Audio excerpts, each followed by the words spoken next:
कि आपने बहुत महत्वपूर्ण घटना पे मुझे बोलने का अवसर दिया है।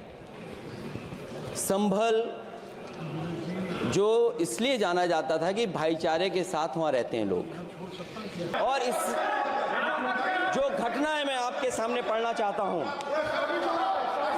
अध्यक्ष महोदय, ये यात्रा रुकी क्यों नहीं है? यात्रा ले जाओ दूसरी तरफ। आज सदन के अंदर संबल के मुद्दे को जो है उठाया गया।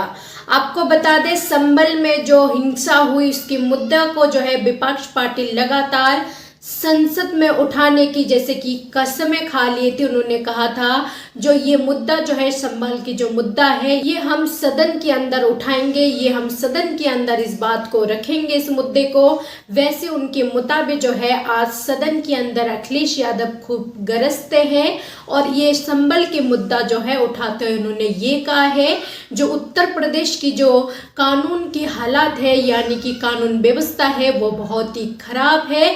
और ऐसे में आपको ये बता दें जो संबल में हिंसा हुई वो किसकी वजह से हुई।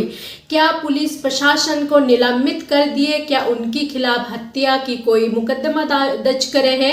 क्योंकि पुलिस की पिस्तौल से वो 5 शख्स की मौत हो जाते हैं और वो गोली जो है पुलिस की पिस्तौल से निकालते। ये वीडियो जो है अपने सोशल मीडिया पर देखे जरूर होंगे जो किस तरह से पुलिस पिस्तौल लहराते हुए किस तरह से गोलियां चलाई। ये वीडियो जो है सोशल मीडिया पर बहुत वायरल हुआ है।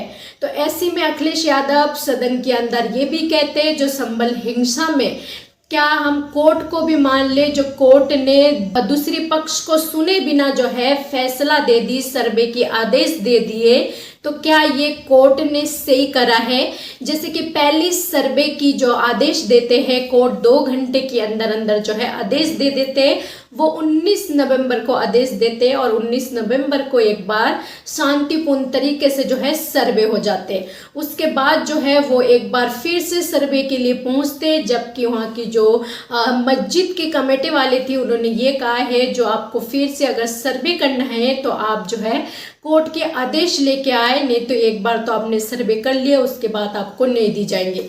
फिर जो है 24 तारीख को कोर्ट ने फिर से एक बार आदेश दे देते दूसरी पक्ष को सुने बिना।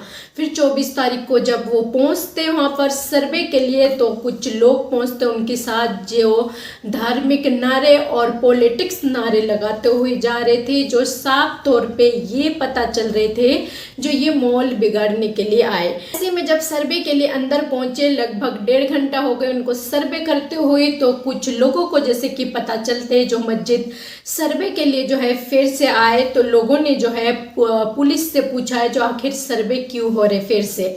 तो पुलिस ने जो है वहां पर गली गलोच करना चालू कर दिए। इस बात को लेकर जो है कुछ लोगों ने पथराव किया है, कुछ चंद लोगों ने जो है पत्थर फेंका है, लेकिन पुलिस वालों ने अपनी पिस्तौल से और पत्थर फेंका, पिस्तौल से उनकी 5 लोगों की जान ली है। और संभल में किस तरह से जो है डर का माहौल है। तो ऐसी में वहां पर पुलिस प्रशासन की इस पर कार्रवाई होनी चाहिए या नहीं होनी चाहिए, या पुलिस वाले को ऐसी छोड़ देना चाहिए, क्योंकि पुलिस वाले किस तरह से गोलियां चलाइए। कुछ हद तक जो है उस कोर्ट की भी गलती है जो बिना दूसरी पक्ष को सुने बिना जो है उन्होंने 2 बार सर्वे की फैसला दे दी है, 19 नवंबर को और 24 नवंबर को। ऐसी में ये बात जो है संबल की बात जो है सदन के अंदर अखिलेश यादव रखते हैं और क्या कुछ कहते सदन में, एक बार आप भी सुनिए। कि आपने बहुत महत्वपूर्ण घटना पे मुझे बोलने का अवसर दिया है। संभल जो इसलिए जाना जाता था कि भाईचारे के साथ वहाँ रहते हैं लोग, वहाँ अभी से नहीं सदियों पुराना भाईचारा हजारों साल से इसी तरह रहते आए हैं। लेकिन अचानक ये जो घटना हुई है ये सोची समझी रणनीति के तहत वेल प्लान्ड हुआ है और वहाँ के भाईचारे को गोली मारने का काम हुआ है। जो घटना हुई है वो सोची समझी साजिश है। वहाँ जो खुदाई की बात लगातार अध्यक्ष महोदय देश में कोने कोने पर भारतीय जनता पार्टी और उनके सहयोगी और समर्थक शुभचिंतक बार बार खुदाई की जो बात कर रहे हैं अध्यक्ष महोदय, ये खुदाई जो है हमारे देश का सौहार्द, हमारे देश का भाईचारा, हमारे देश का गंगा जमुनी तहजीब को खो देगा। मैं आपका धन्यवाद इसलिए भी देता हूं कि इस महत्वपूर्ण जो साजिश हुई, और वो साजिश सोची समझी इसलिए मैं बोल रहा हूं। उत्तर प्रदेश का चुनाव था, पहले 13 तारीख को चुनाव होना था और 13 तारीख के चुनाव को उन्होंने बढ़ा करके 20 तारीख कर दिया। और इस जो घटना है मैं आपके सामने पढ़ना चाहता हूं। अध्यक्ष महोदय, ये यात्रा रुकी क्यों नहीं है? यात्रा ले जाओ दूसरी तरफ। अध्यक्ष महोदय, संभल की शाही जामा मस्जिद के खिलाफ 19/11/2024 को सिविल जज सीनियर डिवीजन छंदौसी संभल में एक याचिका डाली गई। कोर्ट ने दूसरे पक्ष को, अध्यक्ष महोदय सुनिए, ये सुनना चाहिए, हम यूं ही नहीं कहते थे। अध्यक्ष महोदय, हम यूं ही नहीं कहते थे कि संविधान ये मानती नहीं सरकार, हम यूं ही नहीं कहते थे कि संविधान नहीं मानती। जब प्लेसेस ऑफ वर्शिप एक्ट है, प्लेसेस ऑफ वर्शिप एक्ट है, हम बनते तो बहुत कुछ हैं। संभल के शाही जामा मस्जिद के खिलाफ 19/11/2024 को सिविल जज सीनियर डिवीजन चंदौसी संभल में एक याचिका डाली गई। कोर्ट ने दूसरे पक्ष को सुने बगैर उसी दिन 19/11/2024 को सर्वे के आदेश दे दिए। ताज्जुब की बात है संभल के जिलाधिकारी संभल और पुलिस अधीक्षक संभल आदेश को पढ़े बगैर 2 घंटे के बाद सर्वे के लिए पुलिस बल के साथ शाही जामा मस्जिद पहुंच गए। जामा मस्जिद की कमेटी, जनप्रतिनिधि, उलेमा इकराम, सभी अधिवक्ताओं ने सहयोग दिया। जिलाधिकारी संभल और पुलिस अधीक्षक संभल ने 2.5 घंटे सर्वे के बाद कहा सब सर्वे पूरा हो चुका है और अब रिपोर्ट कोर्ट को भेज दी जाएगी।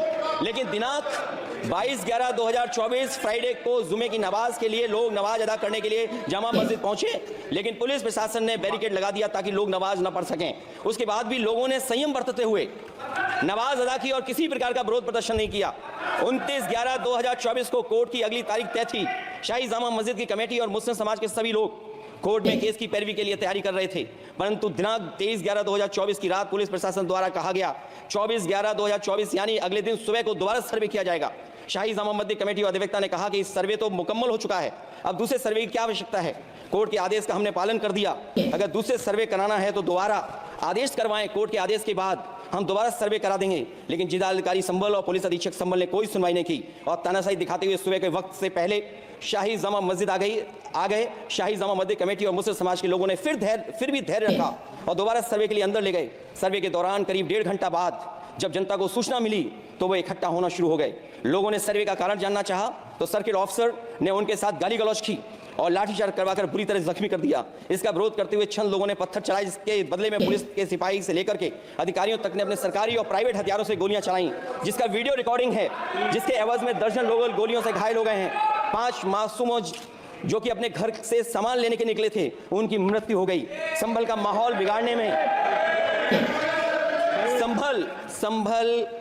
बिगाड़ने में याचिका दायर करने वाले लोगों के साथ पुलिस और प्रशासन के लोग जिम्मेदार हैं। इनको निलंबित किया जाना चाहिए और हत्या का मुकदमा चलाया जाना चाहिए, जिससे कि लोगों को इंसाफ मिल सके और आने वाले समय में कोई इस प्रकार की संविधान के खिलाफ प्रदेश में मानो ये जैसे कि आम बात हो गई है। बहराइच, उसके बाद संभल, इसके बाद जो है अब दिसंबर, जनवरी, फरवरी ये महीना की भी इंतज़ार करना पड़ेगा जो इस बार कौन सी महीने में कौन सी जगह पे उत्तर प्रदेश की इस तरह की दंगा करवा सकते हैं।